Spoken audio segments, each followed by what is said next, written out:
네, 다시 돌아왔습니다. 조금 아까 일부에서 유프로님께서 이제 새로운 시작을 만들어 가자 이런 말씀을 하셨어요. 어차피 브렉시트는 결정됐고 뭐 재투표를 하느니 뭐 의회에서 결의를 하느니 뭐 어쩌고저쩌고 하면서 그걸 이제 계속 이제 다시 또 엎질러진 주워 담으려고 하는 사람들도 있지만 네. 뭐 되돌릴 수는 없을 거 아니에요. 네. 시도 때도 없이 국민 투표를 할 수도 없고요. 그러니까 무슨 일이 날 때마다 국민 투표하면 이건 뭐 그 자체가 뭐 대의제가 의미 없는 거 아니겠어요? 뭐 의회는 뭐 하겠습니까? 국민 투표하게 좀 말이 안 되는 것 같습니다. 네, 그러니까요. 일단 브렉시트는 됐고 그럼 이제 영국은 어떻게 될까요? 스페인 밑에 붙어 있는 영국의 해외 영토인 지브롤타가 무려 95.91%, 96%가 잔류에 투표했대요. 네, 그래서 이쯤 되면 완전 압도적인 거잖아요. 네, 압도적이죠. 네. 브렉시트 결정 이후에 그 스페인의 외무장관이 지브롤타에 스페인 국기를 꽂는 일이 더 가까워졌다 이렇게까지 말하면서 영국과의 이제 공동 주권도 주장했다고 하는데요. 네. 지브롤터는 그 62%가 잔류에 투표한 스코틀랜드와 공동 행보를 취할 가능성이 있다 이런 말도 얘기가 들리고요. 그럼 이제 뭐 영국은 이제 산산조각 나는 건가요? 예, 이와 관련해서 저도 네. 헷갈려서 이렇게 찾아봤었는데 네네. 용어 명칭부터 좀 한번 정리해 볼 필요가 나라 있는 것 이름이 좀 같아요. 헷갈리죠. 예. 우리가 영국 하면은 영어로 쓸 때부터 또 UK라고 하지 않습니까? 네. 영국의 정식 영어 명칭은 또 발음 자신이 없지만 The United Kingdom 네. of Great Britain and Northern Ireland입니다. 네. 그러니까 여기서 그레이트 브리튼과 아일랜드는 네. 섬 이름인 거죠. 그렇죠. 네. 그걸 한글로 완전히 풀어서 옮기면 그레이트 브리튼 섬과 아일랜드 섬 북쪽의 연합왕국, 어렵다. 북아일랜드 연합왕국이겠죠. 그러니까 아일랜드 섬에서의 북쪽이니까. 그렇죠. 네. 네. 그러니까 그레이트 브리튼 섬과 아일랜드 섬 북쪽의 연합왕국이라는 뜻입니다. 그래서 그레이트 브리튼 섬 내에는 잉글랜드가 있고 스코틀랜드가 있고 이번에 공을 잘 찼던 웨일즈가 있고 있는 거죠. 네. 예. 따라서 우리가 영국이라고 부르는 나라의 정식 명칭은 사실 UK라고 하는 게 많습니다. 유나이티드 킹덤. 예. 그런데 이제 우리가 이제 전통적으로 영국 영국 할 때는 잉글랜드를 엄차해 와서 영국으로 썼단 말이죠. 그래서 잉글랜드니까 엥 이렇게. 그래서 뭐 동아시아에서는 그렇죠. 네. 영국이라고 이야기하면 유나이티드 킹덤을 이야기하는 거다라고 생각하시면 될 것 같아요. 그런데 이 나라들이 아까 스코틀랜드, 웨일스, 잉글랜드가 예전에는 한 나라가 아니었습니다. 특히 이제 스코틀랜드는 1707년 잉글랜드에 강제 합병되었다고 합니다. 왜 멜 깁슨 나오는 브레이브 하트라는 영화 뭐 다들 보셨는지 네, 모르겠네. 봤습니다. 예. 브레이브 하트. 스코틀랜드의 처절한 독립투쟁사를 다루고 있죠. 예. 그 영화에서 뭐 우리가 보듯이 그 잉글랜드와 스코틀랜드는 적국이었죠. 예. 그런데 스코틀랜드에는 인물도 많이 나왔습니다. 우리가 팟캐스트도 한번 했던 아담 스미스 그리고 휴움 같은 사상가도 있고요. 증기 기관을 발명한 제임스 와트, 와우. 페니실린을 개발한 플레밍, 와. 달에 제일 먼저 발을 내디딘 닐 암스트롱이 와우. 스코틀랜드 사람입니다. 2014년에 독립투표를 했는데 55%의 반대로 독립은 좌절되었고요. 그런데 아주 자부심이 강하고 잉글랜드에 예속되기를 싫어하는 곳이라서 독립 시도가 계속 재현될 가능성이 아주 높은 곳이죠. 2014년과는 달리 이제는 뭐 아까 말씀이 나왔었는데 잉글랜드로부터의 독립과 EU 잔류를 결합해서 이제 국민투표에 붙이게 된다면 이게 결합해서 될 것 같아요. 그래서 다시 실시하게 된다면 어떻게 될지 네. 굉장히 영국 정치에서는 심각한 문제가 될 것 같습니다. 하나의 큰 불확실성이죠. 네. 제가 작년에 스코틀랜드를 여행하고 있었는데요. 기차에서 그 두 명의 술 취한 스코틀랜드 청년을 만났어요. 술도 많이 먹었다고요. 한 놈 좀 많이 먹었고 그중에 한 친구가 좀 많이 먹은 친구가 자기 여권을 막 꺼내갖고 나한테 자기 이름을 보여주는 거예요. 이름이 굉장히 길더라고요. 이름이 5글자예요. 5글자? 네, 5글자인데 그 5글자 이름이 전부 스코틀랜드 독립 영웅의 이름을 모은 거라고 자기가 막 나한테 자랑을 하는 거예요. 그중 이름의 하나가 아까 유프로님이 말씀했던 그 멜 깁슨이 나왔던 브레이브 하트 영화의 주인공 월러스예요. 월러스. 네, 세 번째 이름이 월러스였던 것 같아요. 그러니까 자기 아버지가 독립을 염원하면서 자기 이름을 전부 독립 영웅으로 지었거든요. 우리나라로 얘기하면 뭐 김구, 김원봉, 구원봉 뭐 이런 지은 거지. 5명이나. 네, 저는 그 사람하고 만나면서 참 이 기층에서 독립 열정이 대단하구나. 하는 느낌 느꼈고요. 유프로님이 아까 중요한 얘기 하셨는데 이제 독립이라는 의지하고 잔류라는 의지가 연결되었다. 이게 이제 중요한 얘기인 것 같고요. 여기 이제 좀 한 가지 더 덧붙이고 싶으면 스코틀랜드 내부의 이제 정치 상황인데요. 스코틀랜드 일당은 보수당도 아니에요. 노동당도 아니에요. 녹색당도 아니에요. 스코틀랜드 국민당이에요. SNP. 이게 정당적으로 보면 이제 사회민주주의 정당으로서 네. 중도좌파인데 동시에 또 스코틀랜드 민족주의 정당이기도 하고 또 범유럽주의 정당, 유럽 통합을 찬성하는 정당이기도 하죠. 그래서 이제 스코틀랜드 독립이란 문제와 유럽 잔류라는 의제가 스코틀랜드 국민당 하나 속에 다 녹아 있어요. 그걸 완전히 체현하고 있는 정당이라고 볼 수 있는 거죠. 스코틀랜드 내에서 브렉시트 반대가 62%였다는 게 결국 SNP의 정치적 승리다 이렇게 볼 수 있고요. 브렉시트 이후에도 SNP 인기는 계속 올라가고 있어요 지금. 당 대표이자 스코틀랜드 자치정부 수반이 여자인 니콜라 스터전인데요. 이 사람이 이제 스코틀랜드의 자기 의사에 반해서 지금 EU에서 축출되고 있는 그런 상황이라고 이제 얘기를 하면서 이거는 받아들일 수 없다. 하면서 두 번째 독립투표도 할 수 있다. 이게 이렇게 기자가 물어보니까 두 번째 독립투표를 할 가능성을 highly likely라고 대답했어요. highly likely라는 것은 가능성이 매우 높다. 자기들은 여차하면 독립투표 또 한 번 하겠다. 이런 식의 의사를 표현하고 있습니다. 아, 그러면 UK는 그렇게 뭐 간다고 치고 그럼 유럽 연합의 운명은 어떻게 될까요? 브렉시트 이후에 그 다른 유럽 연합의 회원국들도 우리도 나가겠다 이렇게 말할 수 있는 거잖아요. 네, 브렉시트가 결정되니까 네덜란드 구구 정당인 자유당하고 프랑스 구구 정당인 국민전선도 EU 탈퇴를 위한 국민투표를 하겠다 이렇게 얘기했거든요. 슬로바키아가 제일 먼저 또 그런 그렇죠. 움직임이 있었다고 보도가 됐죠. 어쨌든 구구 정당은 자꾸 이제 유럽 연합 탈퇴를 부추겨서 반사적인 정치익을 계속 얻으려고 하지 않을까 이렇게 좀 보입니다. 근데 유럽연합의 미래에 관련해서 언론에서 상당히 많은 보도를 했는데 제가 볼 때는 놓치고 있는 부분이 있다라는 생각을 했어요. 그러니까 유럽연합은 영국까지 포함해서 28개국이잖아요. 근데 이 중에서 19개국은 유로존 회원국입니다. 그래서 영국 다음으로 유럽연합 탈퇴 가능성이 있는 나라로 네덜란드, 프랑스, 오스트리아, 슬로바키아 등이 거론되는데 이는 영국하고는 다릅니다. 이 나라들이 유럽연합에서 탈퇴한다라는 것은 유로존에서도 탈퇴한다라는 거거든요. 그렇죠.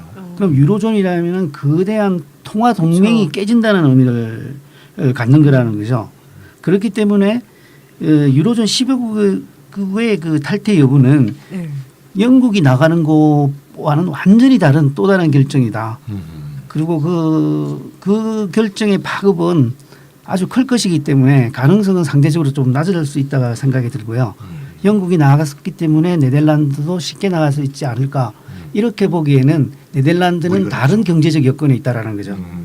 그러니까 일단 유럽연합에 속하면서 유로존 회원국이 아닌 나라를 먼저 점검을 해보면 나갈 나라가 어느 나라일지를 먼저 좀 볼 수 있을 것 같은데 영국을 빼면 이제 8개국이 되죠. 네네. 지금 제 앞에 유럽연합 유로존 지도가 있는데 네, 한번 보면 덴마크, 스웨덴을 제외하면 모두 동유럽 국가예요. 뭐 체코, 폴란드, 루마니아, 헝가리, 불가리아, 크로아티아. 뭐 크로아티아는 뭐 남유럽이라고 봐야죠. 옛날 저 유고 쪽이죠. 아주 아름다운 동네죠. 네. 똑같은 일이 반복되는 건 아니지만 덴마크가 가장 유력한 국가 아닐까 싶어요. 그 이유는 구조적으로 좀 비슷합니다. 유럽 연합 마스트리히트 조약에 대해서 두 번이나 국민투표를 해가지고 실시한 후에 가입 결정을 했죠. 그때 그 덴마크 총리가 유명한 말이 있습니다. 두 번째 할 때 이번이 안 되면 다음에 또 할 거다. 찬성할 때까지 투표할 거다라고 얘기를 했습니다. 그러니까 어떻게 보면 국민들 입장에서는 어거지로 이제 강제로 가입했다는 의식이 있고 그리고 이게 현재 아마 첫 번째 때는 유럽 시민권밖에 없었을 겁니다. 그래서 반대가 되고 재협상을 해가지고 유럽 시민권과 덴마크 시민권의 이중 시민권을 인정한다라는 협상을 해서 다시 국민투표를 붙인 거죠. 그때 한 말이 그거예요. 이번에도 안 되면 세 번째 하겠다고. 어쨌든 민족주의 우파가 굉장히 센 나라. 구조적으로 이것도 문제입니다. 근데 노르웨이는 그때 국민투표 해가지고 아예 지금도 안 들어오고 있는 거죠. 아예 그냥 연어만 팔고 있구만. 일단 뭐 금방 검토해 본 나라 중에서요. 동유럽 6개국, 크로아티아까지 포함해서 6개국은 그 탈퇴 가능성 상당히 낮을 것 같아요. 아무래도 이제 유럽연합의 수혜를 많이 보는 지역이거든요. 그렇다면은 스웨덴, 덴마크 특히 아까 말씀하신 대로 덴마크가 유력하지 않나 하는 생각이 듭니다. 네, 이렇게 이제 덴마크, 스웨덴이 이제 유력하다고 말씀하셨고 나머지 6개국인 동유럽은 좀 가능성이 낮다.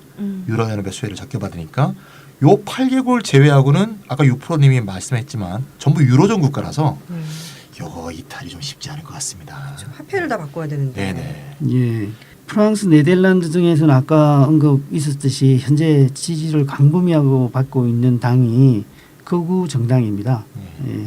그리고 슬로바키아에서도 이제 움직임이 있었다고 아까 말씀을 드렸는데요. 슬로바키아의 극우 정당이 EU를 떠나기 위한 국민 투표 청원 운동을 시작했다고 합니다.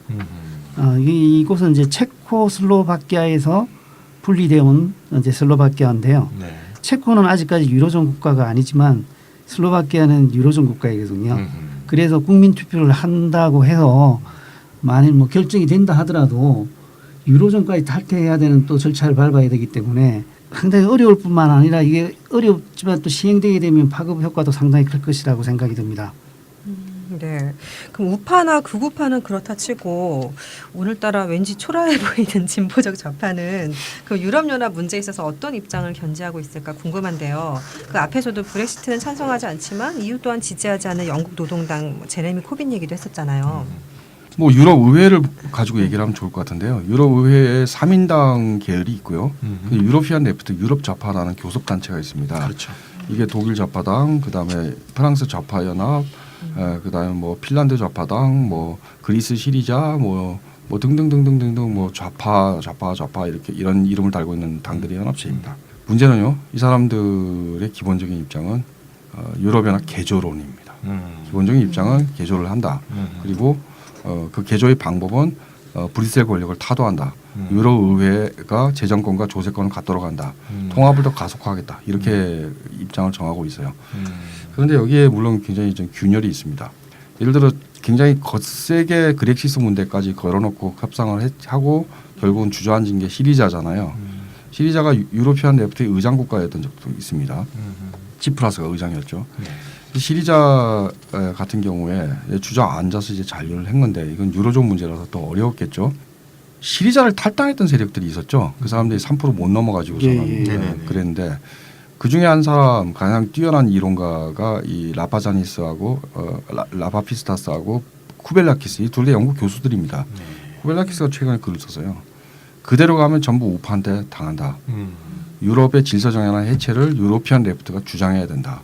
그게 살 길이다. 기존의 유럽연합하고 다른 입장이네요. 예, 저는 지지합니다. 약간 새로운 얘기를 했고 그냥 놔두면 또 브렉시트 같은 거 일어난다. 여기서는 절대 어떤 프레임을 우리가 설정할 수가 없다. 그러니까 유로피안 레프트 전체가 오히려 유럽의 질서 정연한 해체를 주장해야 된다라는 얘기를 했는데 이건 시리자 입장이 아닙니다. 네. 시리자 탈당파 입장이거든요. 아까 그 유럽 의회를 강화한다고 했지 않습니까? 그럼 유럽 의회를 강화한다는 것은 예산 결산권의 상당 그렇죠. 부분을 네. 유럽 의회로 옮긴다는 그렇죠. 거거든요. 네. 그러면 지금 현재 각 국가의 국회가 주권을 상당히 양도하는 거란 말이죠. 지금 영국이 EU에서 나가려고 하는 것도 나가는 걸로 결정을 한 것도 주권의 침해를 받는다는 것 때문이거든요. 만일 진짜 의회의 권한을 유럽 의회로 국민 국가의 의회가 가지고 있는 권한을 유럽 의회로 옮긴다고 하는 것들은 엄청난 저항을 받을 거다. 저는 그런 생각을 합니다. 쉽지 않은 문제죠. 근데 아무튼 브뤼셀 권력도 뽑히지 않은 권력인 거고 그런데 유럽 의회는 뽑힌 권력이잖아요. 유럽 차원에서. 근데 유럽 기구에서 브뤼셀이 권력을 가지고 있고 스트라스부르크는 권력을 갖고 있지 않다. 이거는 민주주의 침해죠. 그래서 그런 주장을 할 수 있는 거죠. 어디까지라고 말하지는 않습니다. 그러나 많은 부분에 있어서 유럽 의회가 권한을 가져야 된다라고 얘기하는 슈퍼바이저니 입장은 바로파키스처럼 유로 의회를 더 발전시켜야 된다는 입장입니까? 바로파키스- 쿠벨라키스처럼 질서적이나 퇴각을 해야 된다는 느낌입니까? 바로파키스는 또 다른 입장인데요. 유로피안 레프트 중에서 바로파키스는 자기가 하는 대중운동이 있습니다. 이게 유럽 민주주의라는 이 대중 단체가 있고요. 이것은 아래로부터 유럽의 통합을 위로부터 했기 때문에 이따구가 됐다. 아래로부터 해야 된다. 그래서 무슨 제도 이런 게 문제가 아니라 유럽 전체의 이 좌파 대중운동을 활성화시켜야 된다. 아래로부터. 그래서 바로파키스 입장은 조금 달라요. 유로피안 레프트도 아니고 쿠벨라키스 같은 입장도 아니에요. 그렉시트는 돼. 브렉시트는 안 돼. 이런 겁니다. 그 상황에 따라서 판단하고 그리고 문제는 아래로부터 민주주의 운동이 활성화돼야만 유로피안 레프트가 생각하는 제대로 된 자유롭고 통합되고 사회적인 유럽이 이루어질다 이렇게 생각하는 거죠. 아무튼 여기서 뭐 제레미 코빈은 굉장히 프레임 전쟁에 져서 결국은 부메랑 효과를 받은 거고요. 그러나 유럽 기피한 레프트의 주도 정당인 독일 좌파당도 고뇌가 굉장히 깊습니다. 규범적인 얘기는 하고 있지만 현실적인 운동을 형성하고 있지 못하고 매우 고뇌가 깊습니다.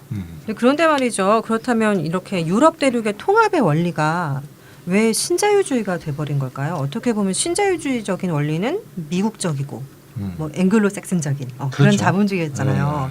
유럽 대륙의 사회민주주의 복지국가 모델은 이와는 다른 흐름이었던 것 같은데요. 예, 그 부분이 상당히 복잡한 문제인데요. 이번에 이걸 준비하면서 한번 제가 찾아봤습니다. 이 유럽 통합 흐름에서 좌파는 처음에는 그렇게 적극적이지가 않았다고 해요. 네. 오히려 주도 세력은 중도 우파적인 기민당, 기독교 민주당이었다고 할 수가 있는데요. 그런데 현재 유럽연합의 제도는 유럽 통합의 초기 건설자들과의 생각과는 상당히 다릅니다. 유럽 통합의 모델이 최초로 조약화된 것은 1957년의 로마 조약인데요.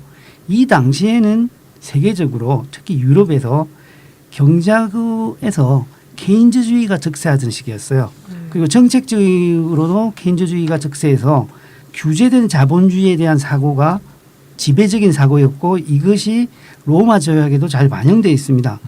그러니까 로마 조약은 이제 경제적 자유를 경제 통합의 핵심 수단으로 봐야 한다는 이제 독일의 그 독특한 자유주의 학파인데 질서 자유주의 학파들의 주장과 유럽 차원의 자유무역과 결합하되 국내적으로는 보다 규제된 자본주의를 만들자는 기민당과 사민당 안의 타협물이었습니다.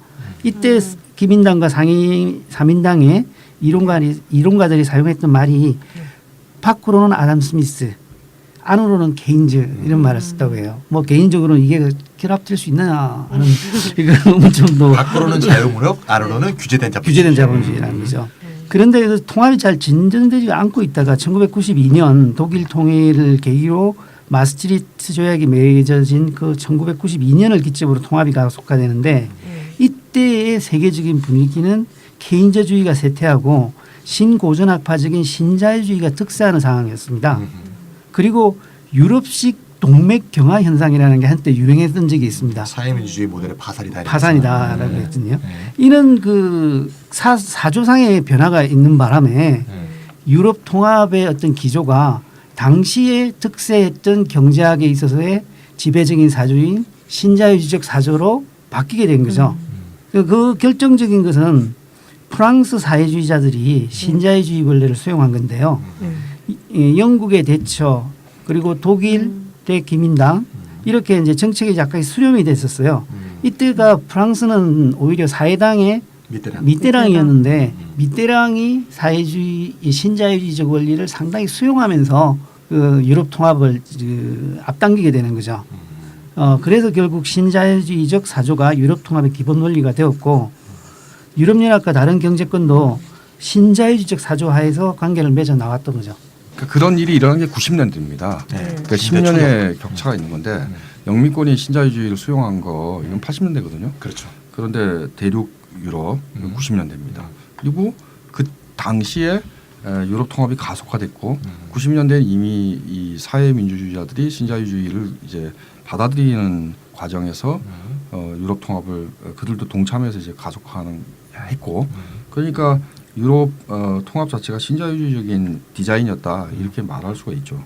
한 가지 사태를 더 빼먹은 게 하나 있는 것 같은데 그게 바로 또 소련 붕괴 아닐까 그렇죠. 그렇죠. 이걸 빼놓을 수 없죠. 사실상 뭐 체제 경쟁으로서 복지국가 같은 게 의미가 없어졌고 오히려 거꾸로 글로벌한 경쟁에 놓이게 되는 거고 유럽 전체가 그러면서 신자유주의와 세계화 모델이 유럽 통합의 기본 디자인이 됐다. 네. 90년대 그러니까 소련이 붕괴했기 때문에 사회민주주의 모델이 사실 의미가 없는 거죠. 네. 그 사회민주주의 모델이 1980년대, 70년대 말에 성장이 정치하거나 활력을 좀 잃어버렸고 있었고 그리고 한 10년 있다가 사회주의권까지 망해버리니까 사민당들이 할 말이 별로 없었던 거죠. 네. 그때 신자유주의가 이론적으로 득세하게 되니까 사회민주주의가 쫙 우경하면서 우경하면서 신자유주의적으로 편입되게 되는 그런 거다. 과정인 것 같습니다. 네. 와, 나 브렉시트 하나 다루는데 뭐 케인즈주의부터 소련 문제까지 현대사가 줄줄이 나오는데요. 네. 마지막으로 가벼운 얘기를 한번 정리해 볼까 합니다. 네. 향후에 영국의 탈퇴 협상은 어떻게 진행될까요? 그 캐머런 수상이 10월에 사임하겠다. 아니면 지금도 아니고 10월에 사임을 하겠다고 하고 뭐 새 수상이 이제 그 새로운 수상이 새로운 리더십으로 협상을 진행해야 된다 이런 입장을 밝혔잖아요. 네. 뭐 안 할 것이다라는 이야기도 막 돌고 있죠. 캐면은 이 새끼는 이거 안 해. 웃겨. 아니 저 지나간 듯이 왜 코빈 보고 같이 간더라 그래요? 웃긴 놈이야. 진짜 웃긴 놈이야. 집에서 다 판다 보내놓고는 하여튼. 아 그런 말도 했어요? 남의 당인데 그래? 남의 당까지요. 진짜. 어쨌건 다시 얘기로 돌아와서 네, 흥분을 네. 가라앉히고 네. 리스본 조약에 이제 이게 유럽연합의 조약이죠. 네. 50조에 따르면 유럽연합 회원국이 유럽연합 탈퇴를 유럽 이사회에 통보하면 네. 탈퇴 신청국하고 유럽연합 사이에 이제 탈퇴 협상이 시작된답니다. 그래서 이제 모든 협상은 유럽 의회가 또 승인을 해야 되고요. 동시에 유럽 연합 인구의 최소 65% 이상을 대변하는 국가에 72%의 찬성을 받아야지 체결이 된대요. 아이 복잡해라. 그래서 탈퇴 협상이 완료되건 완료되지 않건 간에 그 기간은 2년이고요. 유럽 이사회가 만장일치로 동의하면 연장할 수 있다고 합니다. 처음에 EU 지도부들은 브렉시트 결정 나자마자 막 이제 막 체근을 했죠. 불확실성을 줄이기 위해서 탈퇴 협상을 바로 시작하자 이렇게 막 영국을 압박했는데 독일의 메르켈이 딱 점잖게 서두를 필요 없다. 딱 이러니까 독일이 리더 아닙니까? 네, 그렇게 됐고요. EU 지도부들은 어쨌건 영국이 EU로부터 과실만 쏙쏙 빼가게 하진 않겠다. 이런 단호한 입장을 보이고 있는 상황이라고 볼 수 있습니다. 얄미워 보이나 봐요. 아 얄밉겠죠. 예. 그렇게 양보해 줬는데 자식 결국 나갔네 이렇게 된 거죠. 그 새롭게 정립될 영국과 EU의 관계는 18회 때 우리가 다룬 적이 있죠. 노르웨이 모델, 스위스 모델, 카나다 모델, 뭐 터키 모델을 다양하게 그 제시되었는데요. 뭐 제 입장에서 처음에 언급했듯이 탈산업화 문제가 그 EU에서 문제가 되었다면 새롭게 정립되는 질서는 신자유주의적 모델과 단절을 기한 즉 자유무역 협정을 맺는다든지 이런 식이 아니어야 되지 않나 하는 생각을 갖는데 지금 EU 탈퇴를 주도하고 있는 당이 영국 독립당 보수당의 탈퇴파들인데요. 이들은 또 시장 지향적인 사람들이거든요. 네, 사실 신자유주의죠. 그래서 신자유주의와의 완전한 또 단절을 기대하기는 힘들지 않나 하는 생각을 가집니다. 아무튼 협상을 하긴 할 텐데 지난 회에도 제가 말씀드렸지만 협상은 순조롭지 않을 겁니다. 그냥 영국을 갖다가 좋은 지위를 부여하면서 협상을 해주면은 다 나가죠 그러면. 네, 그래서 결코 그런 관대한 협상이 이루어지지 않을 거라고 저는 예측합니다. 최근에는 영국이 유럽연합 탈퇴 신청을 하지 않을 거라는 예상도 신청을 해야 협상을 시작하는데 신청 안 신청을 했구나. 안 한다. 뭐 국민투표는 EU에서 보자면 법적 구속력이 없고 뭐 새 총리가 뽑히더라도 탈퇴 과정이 워낙 복잡해서 복잡성 때문에 탈퇴 신청을 포기할 수도 있다 이런 예측도 나오던데요. 너무 막가나요? 또 다른 것도 있었어요. 뭐 저 법학자 3명이 해석을 했는데 하원에서 의제로 채택을 하지 않아 버리면 된다고 했더라. 그러니까 의회 동의를 거쳐야 또 되는가 봐요. 죽은 자식 뭐 만지는 그러니까. 그런 격인데 지금 이미 브렉시트 질러놓고 해놓고는 지금 왜 또 뒷감당 못하고. 지금. 근데 저는 그럴 가능성은 없다라는 생각이 들어요. 국민 투표의 결과를 절차적으로 무시할 수 있는 길이 있다 한다 하더라도 국민의 의사가 직접적으로 표현된 직접 민주주의 상징인데 이것을 만일 실행에 옮기지 않는다면은 더 큰 원칙 민주주의의 대원칙이 무너지는 일이 생긴다고 생각을 합니다. 그래서 일단은 결정된 일이다라고 생각이 듭니다. 우리나라라면 가능할 수도 있을 것 같은데. 그렇죠. 우리도 민주주의가 발전된 나라인데 왜 그러십니까? 그럼 재투표 가능성은 어떨까요? 이게 국민투표라는 게 권고에 불과하니까 차라리 의제화하지 않거나 혹은 뭐 의회가 거부한다든지 그럴 수는 있겠지만 절차적으로는 가능하죠. 그런데 이걸 뭐 지난번 아까 말씀드린 것 덴마크처럼 될 때까지 계속 재투표한다. 이건 뭐 법적으로 안 되는 거 없어요. 아이고 그럼 지금 의회가 뭐가 필요하겠어요. 맨날 국민투표 방안. 이건 뭐 여러 가지 지금 이러한 국민투표단 불복이라는 정치적 문제를 발생시켜서 누구도 아무도 말하지 못할 거라고 봅니다. 오늘 신문을 하나 읽었는데요. 네. 그 이렇게 해놨더라고요. 어떤 건가 하면은 그게 한국의 예가 나와요. 영국은 잘할 수 있다. EU에 나가서 EU 바깥으로 가서라도 그러면서 한국의 예를 들더라고요. 인디펜던트지였는데요. 한국은 유럽에서 제일 멀리 있는 나라다. 그런데 상품 잘 팔아먹고 잘 산다. 우리도 그렇게 하면 된다. 이게. 네, 잘 알았습니다. 오늘은 브렉시트의 의미와 유럽의 미래라는 주제로 진행했습니다. 정규 방송 20회 방송입니다. 네, 이제 수많은 고민거리를 남기면서 마치겠는데요. 네, 굉장히 고민이 많아요. 사실. 네. 두 분 굉장히 고민이 많으세요. 네. 유프로님과 슈퍼바이저님께서. 저도 많아요. 고민. 저만 없네요. 네. 이제 다음 주죠. 네, 방송 나가고 바로 다음 주. 그렇죠. 기본소득 지구 네트워크 대회가 드디어 열립니다. 7월 7, 8, 9일인가요? 네. 네. 7, 8, 9일. 이렇다를 방송하고 있는 우리 정치경제연구소 대안도 공동 주최자로 참가를 하거든요. 슈퍼바이저님과 유프로님도 직접 만나실 수 있습니다. 예, 제 7일 날 하나 참가합니다. 네. 예. 많이 찾아주시면 감사하고요. 서강대 다산관입니다. 네, 그럼 이번 주에 모두 오프라인에서도 한번 뵙기로 하고요. 네, 오프라인에서 만납시다. 네, 예, 다음 주에 오프라인에서 뵙겠습니다. 만나 뵙겠습니다. 네, 안녕히 계세요.